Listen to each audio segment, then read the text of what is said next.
자, 오늘도 어김없이 테슬라 소식 들고 왔습니다.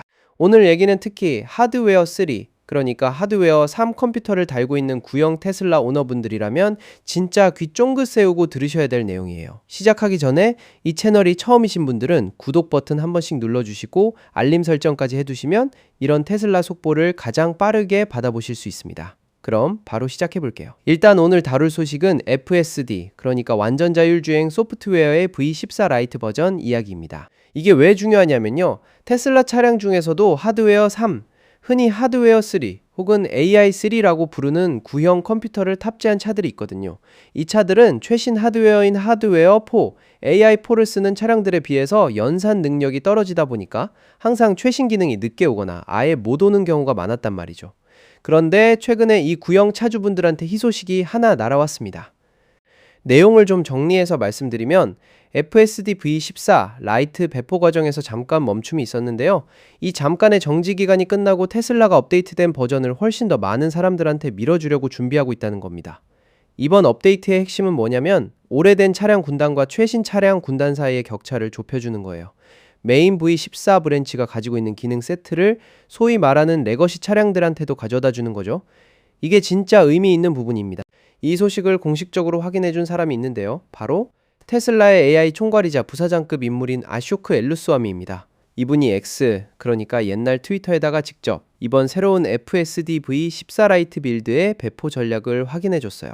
이 새 빌드는 오늘, 그러니까 미국 현지 시각으로 얼리 액세스 테스터들한테 소프트웨어 버전 2026.20.6. 첫 버전으로 롤아웃되기 시작했다고 합니다. 버전 넘버까지 정확하게 나온 거 보니까 진짜 실제로 배포가 진행 중인 게 맞다는 거죠. 그리고 엘루스와미가 뭐라고 했냐면 이 버전이 아마 와이드 릴리즈로 갈 가능성이 높은 버전이다라고 딱 못을 박았습니다. 와이드 릴리즈라는 게 뭐냐면 일부 테스터들한테만 주는 게 아니라 전체 차량군한테 다 뿌리는 정식 배포를 말하는 거예요. 그러니까 이건 그냥 테스트용으로 끝나는 게 아니라 진짜 본격적으로 퍼질 가능성이 높다는 신호인 거죠. 그런데 이 발언이 그냥 아무 맥락 없이 나온 게 아니에요. 사실은 이 트윗이 테슬라 커뮤니티에서 활동하는 제크라는 분, 아이디로는 BLKMDL3라는 분이 올린 아주 상세한 첫 리뷰 글에 대한 직접적인 답변으로 나온 거였습니다. 제크가 새로운 FSD V14 라이트를 실제로 타보고 아주 자세하게 후기를 남겼는데 그 글에 엘루스와미가 직접 댓글 형태로 반응을 한 거죠. 이런 식으로 테슬라 임원이 커뮤니티 유저의 리뷰에 직접 반응하는 거 팔로우하다 보면 은근히 자주 보이는 그림인데 이번에도 딱 그렇게 된 겁니다. 여기서 잠깐 배경 설명을 좀 드리자면요. 원래 FSD V14 라이트가 처음 나온 게 지난달이었거든요. 그런데 그때 나온 첫 버전은 버전 번호 자체가 따로 없었어요. 그래서 사실 테슬라가 라이트 브랜치에다가 마이너 업데이트를 또 낼 거라고는 다들 예상을 못했었습니다. 그런데 이번에 보니까 최소한 한 번의 리비전은 나오는 걸로 확인이 된 거죠. 이게 은근 중요한 포인트인 게 테슬라가 라이트 버전도 계속 다듬어서 발전시켜 나가고 있다는 뜻이거든요.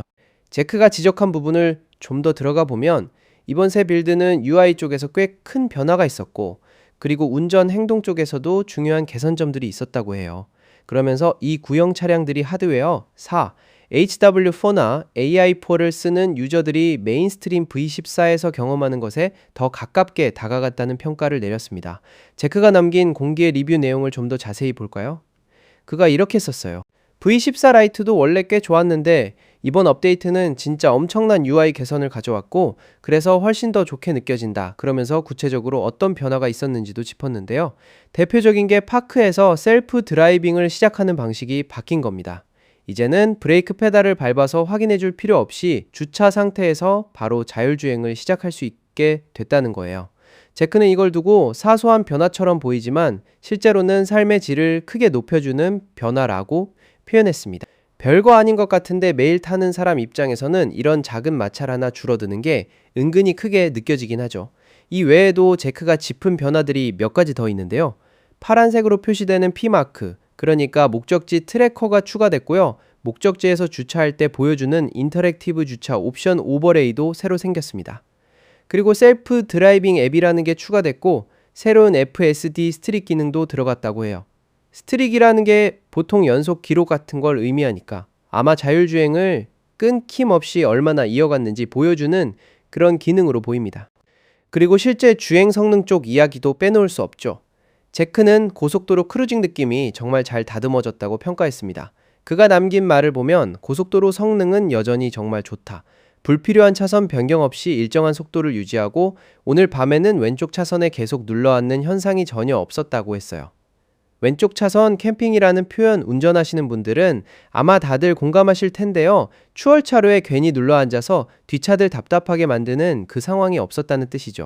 이어서 그는 고속 커브도 완벽하게 처리하고 핑퐁하듯 좌우로 흔들리지도 않고 전체적으로 정말 다듬어진 느낌이다 라고 덧붙였습니다. 그러면서 제크는 전체적인 이번 빌드가 예전에 쓰던 V12.6. 내버전 로직 브랜치보다 훨씬 안전하게 느껴진다고 결론을 내렸어요.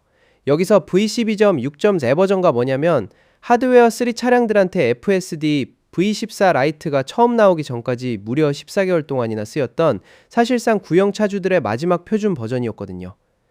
14개월이면 거의 1년이 넘는 시간 동안 같은 로직으로 버틴 거니까 그동안 얼마나 업데이트에 목말라 있었을지 짐작이 가는 부분입니다. 이번에 나온 더 완성도 높은 두 번째 라이트 빌드의 등장은 레거시 차량 군단 입장에서는 꽤 큰 진전이라고 볼 수 있습니다. FSD V14 라이트 자체가 뭐냐면 메인 소비자용 FSD V14 모델을 좀 더 작고 압축된 형태로 만든 버전이에요. 이 소프트웨어는 특별히 구형 하드웨어 새 차량들을 위해서 맞춤 제작된 건데 테슬라가 나중에 하드웨어 업그레이드를 제공해서 구형 컴퓨터를 완전히 최신 수준으로 맞춰줄 때까지 그 사이를 이어주는 소프트웨어 다리 역할을 하고 있는 거죠. 다만 여기서 좀 냉정하게 짚고 넘어가야 할 부분도 있습니다.